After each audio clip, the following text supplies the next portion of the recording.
তুচ্ছ করলে হাসিনা চলে আসবে, কিন্তু কোনো বিরোধ করবেন না। বিরোধ করলে বাংলাদেশ থাকবে না। আমরা একটা বাংলাদেশ পাইছি আবার। ৭১ আমরা জয়লাভ করিও জয়লাভ করতে পারি নাই। ৭৫ শেখ মুজিবের পতনের পরও আমরা পারি নাই। ৯০ আমরা জয়লাভ করেও পারি নাই। এই ২৪ যদি না পারি, জীবনও আমরা আর পারবো না। এই ৫ তারিখের পর থেকে ও অতি সাহেবরা কি ঘুষ খায়? আওয়াজ দেন, খাইলে কোন খায়, খাইলে না করলে খায় না, খায়। আপনারা বলেন না, ওনারা বলুক না, আল্লাহ আমাদের বলুক বাইরে দিচ্ছে নাকি? পুলিশে ঘুষ খায় না খায় না? তহসিলদার ঘুষ খায় না খায় না? ইউরো অফিসে ঘুষ খায় না খায় না? তো তাহলে কিসের ভোট, কিসের এমপি হবো আমরা? একটু আগে বললেন জামাতের লোকে ভোট দিব, বিএনপির লোকে ভোট দিব। আর জামাত আর বিএনপির রক্তে ১৭ বছর একাকার হয়ে গেছে। জামাতও ভুলে গেছে, বিএনপিও ভুলে গেছে। জামাত আর বিএনপির রক্ত বাংলাদেশে একাকার হয়ে গেছে। এক সিমেন্টের বস্তার মধ্যে ইলিয়াস আলীকে যেমন ফেলছে, কাজী শাকিক সিলেটের আরেক জামাতের রোকন একসাথে ফেলছে। ভুলে গেছে জামাত, ভুলে গেছে বিএনপি। কিসের বিরোধ? যে ভোটে উন করবে তারা ফুলের মালা দিয়ে দেবো, আমি দেবো, আমি দেবো। আমাকে না দিলে আমি ওয়াদা করলাম আমি দেবো, কিন্তু কোনো বিরোধ করবেন না। বিরোধ করলে বাংলাদেশ থাকবে না। বুঝতে পারতেছেন না?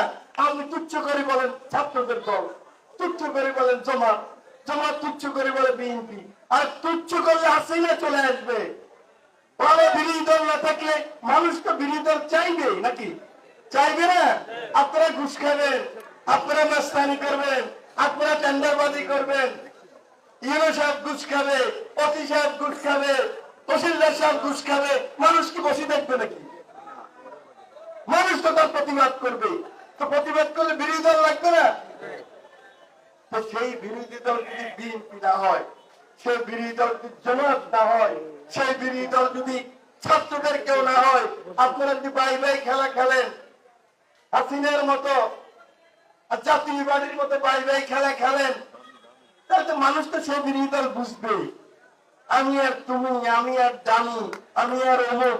মানুষ কি বোকা নাকি? অতএব সিদ্ধান্ত গ্রহণ করতে হবে আমরা কেমন বাংলাদেশ চাই। সিদ্ধান্ত গ্রহণ করতে হবে, একসাথে আসতে হবে। আপনি এমপি হলে আপনি কি করতে পারবেন? কি আপনার পলিসি? ঘুষ কেমনে বন্ধ করবেন? এসির ঘুষ কেমনে বন্ধ করবেন? রাজনৈতিক কর্মীর ঘুষ কেমনে বন্ধ করবেন? মানুষের কাছে বলতে হবে, মানুষ তার উপর রেটিং করবে। আপনি পাস করবেন, আপনার গলায় ফুলের মালা দেবো, 5 বছর আপনাকে সাহায্য করব, অন্যায় করলে আপনার বিরুদ্ধে বলবো। আমি পাস করলে আমাকে আপনি সাহায্য করবেন, অন্যায় করলে বিরোধী বলবেন। এটাই হলো গণতন্ত্র। এই গণতন্ত্রের জন্যই 24-এ আমাদের ছেলেরা, শ্রমিক, ছাত্র, বড় মানুষ, ডাক্তার, ইঞ্জিনিয়ার, হিন্দু, মুসলমান একসাথে জীবন দিচ্ছে। এটা আমাদেরকে মনে রাখতে হবে।